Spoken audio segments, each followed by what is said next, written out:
Hey everyone, today we're going to talk about 32 bar song form, which is also known as AABA.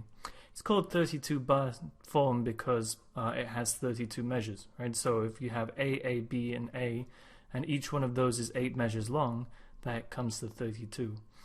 So basically the way it works is you have a main melody, that's A, it lasts 8 measures, then you repeat it, and then you have B, which is the bridge, right? And that's 8 measures, and it contrasts in some way. It can change the key, it can do a whole bunch of different things, but it just has to contrast with A.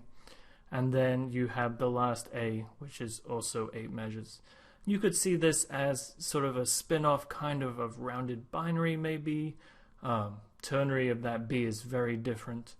But basically, it's become a very popular song form in the 20th century, popular music and jazz. You might know pieces like Somewhere Over the Rainbow, I've Got Rhythm. Both of those use 32 bar song form. So I've written a little piece for soprano, sax, and piano that I've called Untitled 32 bar song form composition.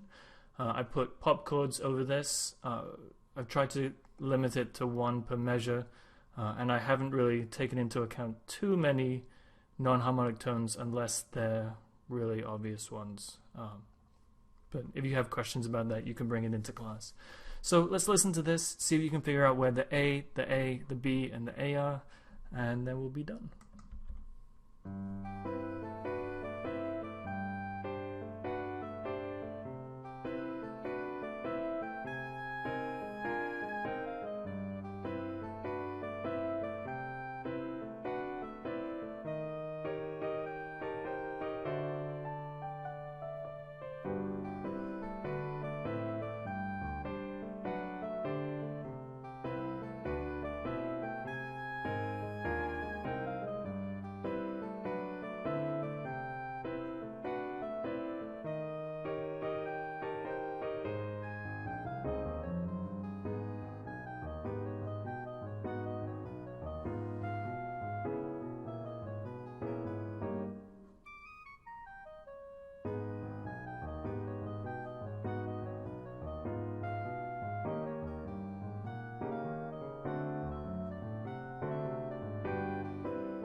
Okay, add some drums and a bass, and this would be a nice little combo piece. So let's see if we can figure this out. Where is the A? Well, hopefully the opening A starts at the beginning, and we could really figure this out by just counting 8 measures. But we hear ba-bum, ba-bum, ba-da-da-dum, ba-da-dum, and then 8 measures later we hear again ba-da-da-da-da-da-da-da-dum. The bass is a little bit more active here.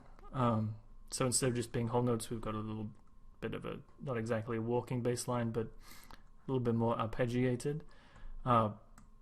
This second A comes to more of a cadence, kind of. So we have an E flat 7 chord coming to an A flat major chord, some sort of authentic cadence. You could maybe read it as imperfect or perfect, it depends. And then we have in A flat minor the B, which is a little bit different in terms of the activity of the bass. We have triplets in the soprano sax, a little bit more rhythmically active. And then right here we come back to bum ba da da da da do do do do do, back in the original key. Everything's the way it was, except instead of at the end modulating to A flat major, we end up with a jazz cadence in G. So this A flat 9 going to the G chord is the A flat's kind of a tritone substitution for the D major chord.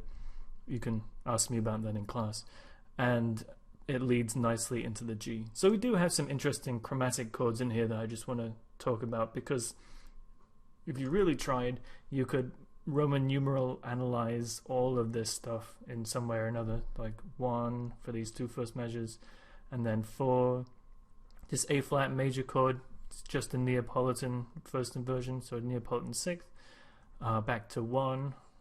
So it doesn't quite go to where you expect it to go. That's okay. And like I said just a moment ago, that A flat chord can function in jazz as the dominant because it's a tritone away. It's a long story. Here we have the E flat 7, which goes to the D. So the E flat 7, if you think about it in G major, would be the German augmented sixth chord. It's not spelled that way, but that's because it's jazz and it doesn't need to be. And it goes to D. So this first one ends with a half cadence, which really propels us into the second A. So that the second A has the same harmony until we get to the end, where instead of the E flat being the augmented sixth chord, it's kind of an augmented sixth pivot into A flat major. So yay, chromatic pivots. A flat major just slips into A flat minor, where it stays for a long time, goes to 4, so it has sort of the same harmonic structure, and then 5, and then back to A flat minor, and we get out of this A flat minor the same way that we got into it. We have E flat 7, which is 5 in A flat minor, functioning as also as the German augmented sixth in G major, so that's where that goes, E flat to D to G, and then it just ends, like I said, with that tritone substitution instead of a boring old 5-1.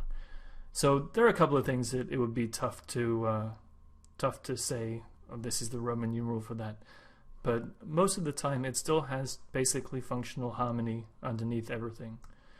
So that's pretty much it for 32 bar song form. I'm going to put this song, or this piece, on eCampus and the Theory Vault so that you can check out the pop chords that I chose and say, why on earth did you choose this one? Otherwise, AABA, each 8 measures. The B is contrasting, it's the bridge, and that's basically it. Okay.